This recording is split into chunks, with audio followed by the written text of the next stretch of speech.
So do you think that there are some trends out there that are non-obvious that you're missing, that maybe if you had a process or a system or maybe even a smart friend that could help you find them, you might be able to stay ahead of your competition? Well, the good news is you absolutely can. And we've got the guy to share this with you today. We've got the author of the new book coming out January 7th, Non-Obvious Megatrends with Rohit Bhargrava. Really excited about that. He's on a mission to help the world be more open-minded by teaching others how to be non-obvious thinkers. Hey, I want to do this, so this is good. He's the founder of the Non-Obvious Company and an entertaining, original, and non-boring keynote speaker on innovation and trust. I saw him speak at HubSpot a couple years ago, and he knocked my socks off. I was sitting next to Mitch Joel, and our mouths were like, wow, Rohit is awesome. So super excited about that. He's previously spent 15 years in leadership roles at two renowned ad agencies, Leo Burnett and Ogilvy. Rohit is the Wall Street Journal bestselling author of 6 books and has been invited to deliver keynote presentations in 32 countries around the world. His signature workshops have been used by the World Bank, NASA, Intel, Disney, Colgate, Swissôtel, Coca-Cola, Schwab, Under Armour, NBC Universal, American Express, and hundreds of others. Rohit is a popular adjunct professor of storytelling at Georgetown University and also writes a monthly column for GQ magazine in Brazil. He believes in listening before talking, and his friends and clients always describe him as a nice guy. Super excited he's here. What's up, Rohit? How are you, buddy? I'm great. Thank you for that awesome bio and for reading all of it. Yeah, well, I think it's super important, man. I think it's super important because, when we talk about non-obvious stuff, I think some people are like, yeah, whatever. This isn't really going to be non-obvious. It's going to be like, he's going to say that everybody's going to think that coffee and Bitcoin are going to be important in 2020. And having drones, read, man, don't forget about the drones. That's right. Yeah, that's important too, right? So, yep. What's cool is nothing could be further from truth, and I really enjoy that about your work, my man. It is non-obvious. It's not stuff like that. So what does it mean to be non-obvious, though? I think the biggest thing is you kind of know something's non-obvious when you look at it, and the first thought after looking at it is not, well, duh, everyone knows that. You kind of recognize that, oh, that's an interesting idea. Like, I hadn't thought about it in that way, or I hadn't put those pieces together exactly like that before. And that's really what I try and go for when it comes to publishing some of these trends and some of these insights. I don't want to say the same thing as everyone else. And frankly, it's a lot of pressure on me, right? Because if you call a book non-obvious, like, you better live up to that. Yeah, definitely. Well, it's a lot of work. And I have to say, as we're getting going here, one of the most interesting things is that you actually teach us in the book how to be non-obvious. So step us through that a little bit so that we can understand how we can be more non-obvious, and then we'll talk about some of the trends. Yeah, one of the big things that I tell people is non-obvious thinking comes from seeking outside information, outside of your expertise, outside of what you're interested in, outside of your gender and like your background. And so I really encourage people to forget the algorithm, to get outside of the algorithm. Because the problem is, for a lot of us, like, we're served up what the algorithm thinks we're going to be interested in. And therefore, it just reinforces our same point of view, and we become more narrow-minded, even though we don't think we are becoming more narrow-minded. And so for me, like, I advise a lot of different things to try and get yourself out of that. So for example, one of them is buy a magazine that's not targeted at you. So if you buy a magazine that's for someone totally different, like I buy Teen Vogue magazine when it used to be in print, right now it's just digital, but I would buy Teen Vogue magazine, which is for 16-year-old girls. And when I read that, like, I get a different point of view. I see products that I am unfamiliar with. I see celebrities that maybe I've never heard of. And so it forces me to get that outside perspective. I love that. So you're saying I shouldn't just get Inc. and Fast Company and that's enough for an entrepreneur? Branch out. Yeah, that's what I'm saying.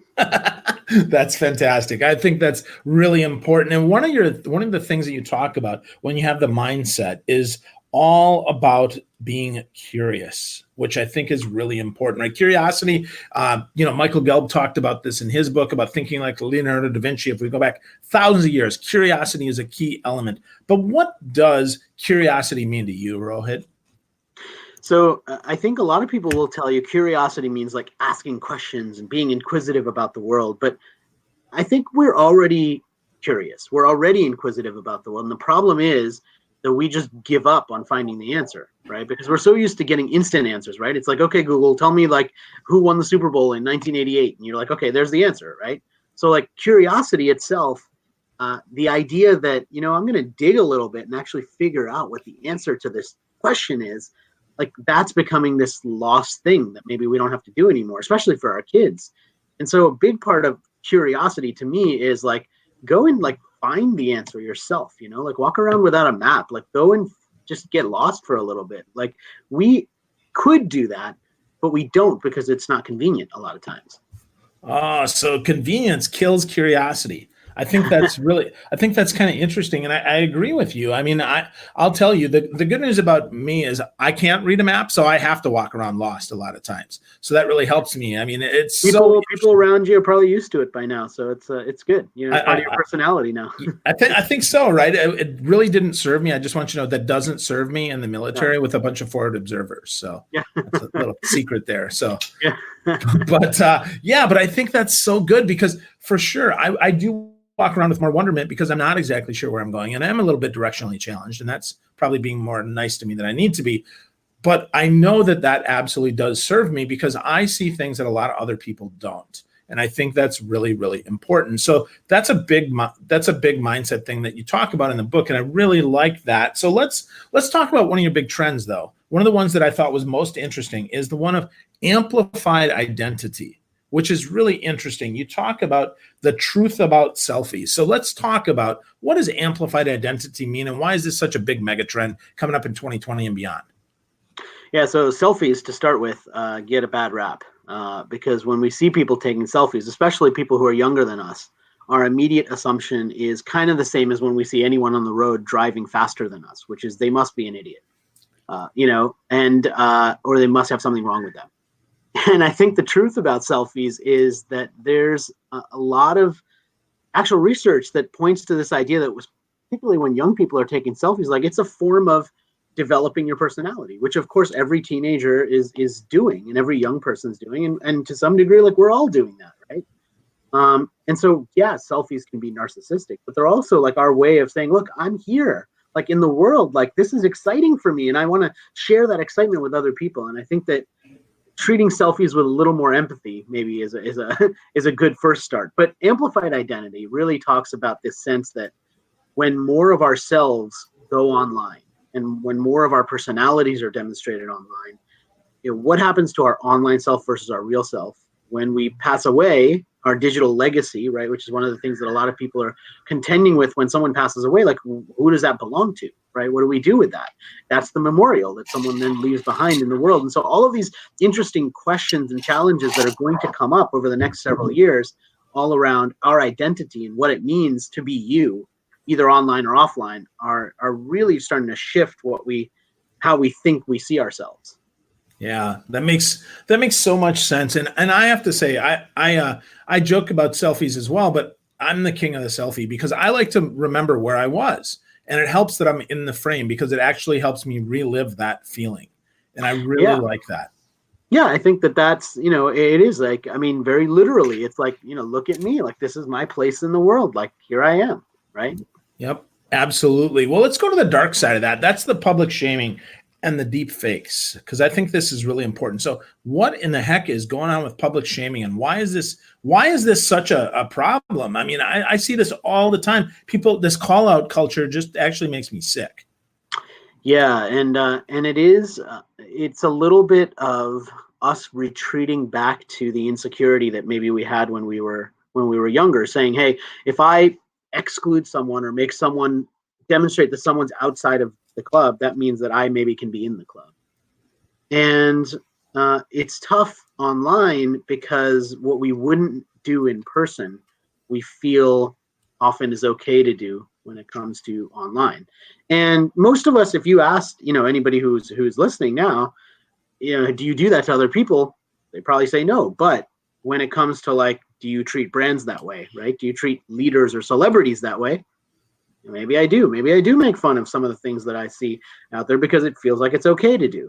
Whereas in person, we wouldn't do that. And so, part of the challenge is that we recognize that it's a bad thing, but we don't recognize ourselves when we're kind of headed down the path of doing it to one another. That's interesting. So not to get political here, but we see a lot of people on both sides of the aisle, Republicans and Democrats absolutely going after the other party. Why? I mean, is it just a feeling of emboldened power, or is it, because they're part of the chair force, right? The keyboard warriors, that they think they can do that, or what the heck causes people to think that that's okay? Because I got to say, I watch people do that, and it really makes me sad, because when I was growing up, the respect of authority was such a big thing. And now it seems like the disrespect of authority is such a big thing. What's going on, man? I think that a large part of it actually comes from the big cultural indicators that we see. And look, the fact is Trump is a huge cultural indicator. And he actively demonstrates and actually likes demonstrating that, I don't have to respect anybody. I can say what I want. And that seeps into our culture. And people feel like that's okay. And so now it's like, well, he's doing it. And so why can't I do it? And by the way, why can't I do it back to him? Right? So people who don't like him are like, look, I can make fun of him and call him out for what he wears, or call him out for all of these other things, because he does the same thing, right? So it's okay. And that kind of creates this different set of values, which is what's really disturbing about it, because now it's like, well, no one's standing up, right? No one's standing up and saying, look, that's not right. Like, we don't act that way. And just because someone in a position of authority seems to demonstrate that that's okay, doesn't mean that it actually is. Yeah, good point. Really good point. So let's talk about another non-obvious trend, and that is the trend of instant knowledge. Instant knowledge. I think that's so important. Our shortcut culture, that we're trying to get things faster and faster. Talk to us a little bit about what that is and why that's so important. The interesting thing when I was researching this was that I started digging really deeply into the difference between knowledge and wisdom. And what I found is knowledge in the sense of, I need to know how to do something. I need to know how to fix something. I need to know how to get something done, right? I need to hack it so that I can do it faster, so I can learn something faster. Like, that is a big part of our culture, this instant knowledge. And it's not the same as wisdom. But most people who are delivering instant knowledge or trying to encourage you to get it aren't saying that it's the same as wisdom, right? They're not saying that just because you can go on YouTube and find a video on how to fix a toilet, that you're going to become a master plumber. But that's not the point. Like, you fix the toilet. That was the point. And I think that the interesting thing is the good and bad of that, right? The good is, look, we can do things that we never would have been able to do otherwise, and we can get these guides to be able to do it super fast. And so our assumption is, I can learn how to do things faster, and it becomes more empowering for us, because now we don't feel dumb or helpless. We feel like, look, I can watch a video and I can figure it out myself. It's empowering. The downside is that if we expect to get everything that way, we start to lose these ancient wisdoms. So every 2 weeks, a new language disappears. That's really disturbing. Like, that should bother us, right? Our knowledge of the herbs and spices and all the things that humanity had figured out, what to eat, what not to eat, what's good for certain ailments, like that knowledge of medicinal wisdom is getting lost or minimized. And that should bother us too. So there's an upside and there's a downside, which is what happens a lot of times with some of these trends. Yeah, absolutely. Absolutely. Wow. Two big ones there: amplified identity and instant knowledge. So much to think about there. So let's cover one more here, and then we'll talk a little bit more about how we can find these. We'll get one more tip there. But so which one do you want to talk about, Rohit? Do you want to talk about attention wealth or protective tech? Let's talk about protective tech. I think that's an interesting one. Awesome. So protective tech is the idea that there's more and more technology in the world that will either protect us from ourselves, make us healthier, protect our environment, and do it proactively. So there was some awesome examples of like self-healing airplane wings, for example, where like they make this material that if there's a micro fissure, like a micro crack in airplane wings, which this was kind of scary, but apparently that happens all the time. It's not enough of a crack for like the wing to fall off, but it's a micro crack. And they have this material now that once it detects the crack and it's exposed to air, it'll self-heal and self-fill itself. So they have that. They have like self-repairing concrete and like pavement. And so like all of this technology, right, to protect itself, to fix itself, which is really, really cool. When it comes to the protective tech that we might experience on a daily basis, right? That fraud alert text message that you get from your credit card company saying, hey, did you actually charge this thing? That's an example of protective tech in your daily life, right? The challenge with some of this protective tech is that in order for it to work properly, we have to be willing to share data with it. And sometimes when we share data with it, it might go a little too far. So another example I talk about in the book is a vending machine that has access to healthcare data and can decide based on your face through facially tracking you and your healthcare data whether you should have that candy bar or whether you should get the apple instead. And that's probably a step too far in terms of protecting us from ourselves. Because look, at the end of the day, you probably should eat the apple instead of the candy bar, but you don't want the vending machine deciding that. Yeah, yeah, that's kind of scary, man. I remember, gosh, 20 years ago when they had the old pizza delivery joke they'd call up and they determined based on your zip code and stuff that to eat that pizza would cost you $900 because of the health risk it would put you at. So that's fun, man. Yeah. That's really, really fun. Good to hear on protective tech. So if we look here, how do we put these into action? How do we actually use these mega trends so that they can help us power our business, power our lives, power our work? The best analogy, I think, is that the ultimate way to use a trend is the same way you'd use a spark to start a fire. Like, you can't just create a spark and say, okay, there's a fire. Like, you need some wood, you need something to burn, like you need a place to do it, right?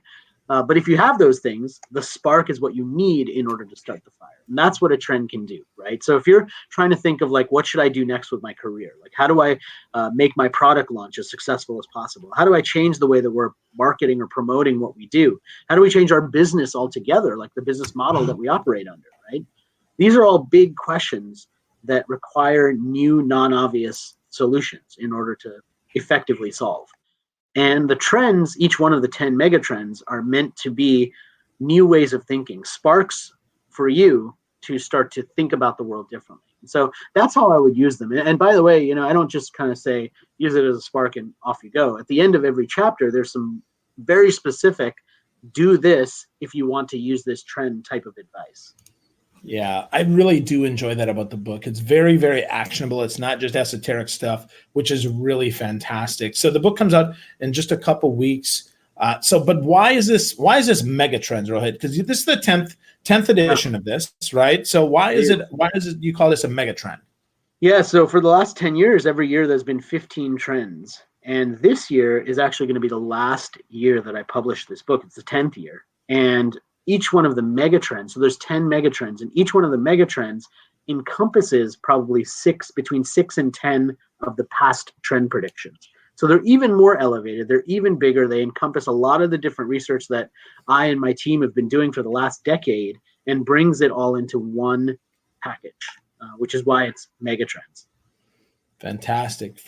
So folks, if you want to get a copy, you want to check it out a little bit, go to nonobvious.com/megatrends. If you want to connect with Rohit, check him out on Instagram at RohitBB. And you get the last word, my friend. What is one more thing that you'd like people to know or understand if they're going to learn more about megatrends or more about you? Yeah, I think the biggest thing is the world really needs more non-obvious thinkers. I mean, we really need people to not just believe the first thing they're told or get manipulated by outrage or just kind of blindly think what they think and dismiss everyone else who doesn't think the same way as being stupid. The world needs you to be more open-minded. The world needs you to be a non-obvious thinker. And if this book helps just a little bit on the path to doing that for anyone, I think that's enough. Awesome. So folks, be a more non-obvious thinker. Check Rohit's book out. Go to nonobvious.com/megatrends. Pick up a copy of the book, learn more, and get smarter. Make a bigger impact in your world. Rohit, thanks so much for spending some time with us today. This was fantastic. I really appreciate your time. You're welcome. Thank you.